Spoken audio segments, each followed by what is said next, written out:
Chapter 12. A Look. Mara cornered him before he could get 10 feet from Miss Sanders' door. "Greg, look what I've got last night. After we talked from the library." Greg was relieved. It was just a big book. Mara had it out of her backpack, and she pushed it into his hands. She was excited. "It's called Understanding Comics, and it's pretty great. And I read the whole thing last night. And I think I get it. Comics, I mean. How they work. And look at this." She handed him 2 pieces of paper. There were drawings on the sheets. Right away, Greg knew what he was seeing. It was the rescue scene from Mara's mini picture book, The Last Unicorn. First, there was a close-up of the unicorn's head with its teeth showing and nostrils snorting, and the reflection of the ogre's tower in its large dark eye. Then there was a wide view of the creature with its head lowered as it charged the tree next to the tower, and then another close-up as its horn bit into the rough wood, complete with a spiky sound balloon. Mara had drawn the face of the princess in the tower in the window. As the unicorn struck the tree falling against the tower, the branches cracking, leaves flying, the slippered foot of the princess on the branch of the tree, the princess pressing her face against the neck of the unicorn, and then the princess on the back of the rearing animal, with the final close-up of her hand twined into the hair of the unicorn's mane. Mara had turned 2 picture book pages into 10 panels, comic book panels. Greg was speechless, blown away. The sizing of the panels, the sequence of the pictures. Mara got it. She understood how a comic book worked. These were just pencil sketches, and the scale wasn't always perfect, but the drawings were still so strong, so powerful. With a little work, and if they were inked and shaded just right, they would be fabulous. They would be dangerous. Mara was watching his face. "What'd you think? And are they any good?" Greg tried to keep his face blank as his mind raced ahead. If he told her how great these were, it would be like unchaining a monster that was going to turn around and eat him alive. Because if Mara could make drawings like these, she could make fantastic comic books and selling her comics. That would be easy, too easy. She'd be rich in no time. Mara was plenty smart. It wouldn't take her long to figure out how to make copies and how to fold and trim the pages. And here she was, standing in front of him, and she wanted him to approve, maybe even help, give her some advice. Greg kept his eyes on the paper, knowing that Mara was looking at his face, watching for clues. He frowned. Then he slowly shook his head and got ready to tell a lie.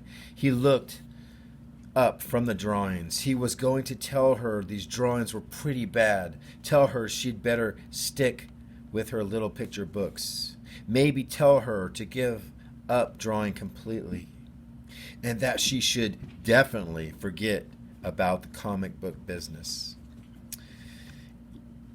All this took only a second to spin through Greg's mind. He looked at Mara in the eye, gave her a sad, understanding smile, and he said, but he didn't, because Brittany Paxton and Eileen Ripley rushed up next to Mara, and Eileen Ripley, "Oh, this is so sweet." First, Mara and Greg have a big quarrel yesterday in math, and then Mara throws Greg a little note in social studies, and now Greg and Mara are all lovey-dovey, out in the hall. Turning to Eileen, she said, "What sounds better, Greg and Mara, or Mara and Greg?"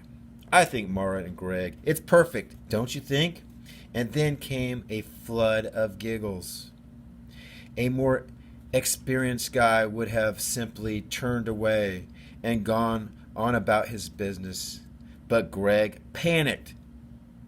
No one, not even his notorious big brother, had even suggested he liked a girl, or that a girl might like him, except for the area around his eye, his left eye.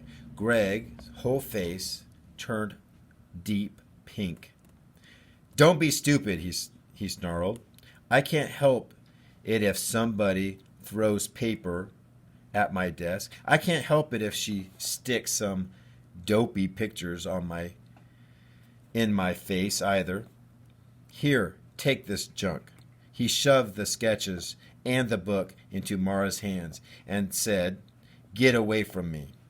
Eileen said, "Oh, so tough. We better call him Big Greg." Big Greg and Mara. More giggles. But by then, Big Greg was gone, hurrying to the next class, trying to put some distance between himself and the whole scene. And he succeeded. The gym was all the way at the other end of the school. And the second Greg got there, he grabbed a basketball and challenged John Elders to a quick game of one-on-one. In 2 minutes, he was breathing hard and sweating. He was losing, too, but didn't matter. What mattered was that he had gotten away from those girls. All of them. Away from what Eileen and Brittany said. Away from their laughter. But what Greg could not get away from was the wounded look on Mara's face as he had shoved those pictures into her hand. And as he charged in for a layup, he thought, "I didn't ask her to show that stuff to me. If she likes her pictures, she can go ahead and try to do something with them. It's not going to do it. It's got nothing to do with me. Like she said, it's a free country." And as he spun around and scrambled for his own rebound, he thought, "I don't owe her one thing. What's she ever done for me except steal my ideas and bother me every chance she gets?" But after saying all those things to himself, Greg could still see that look on Mara's face.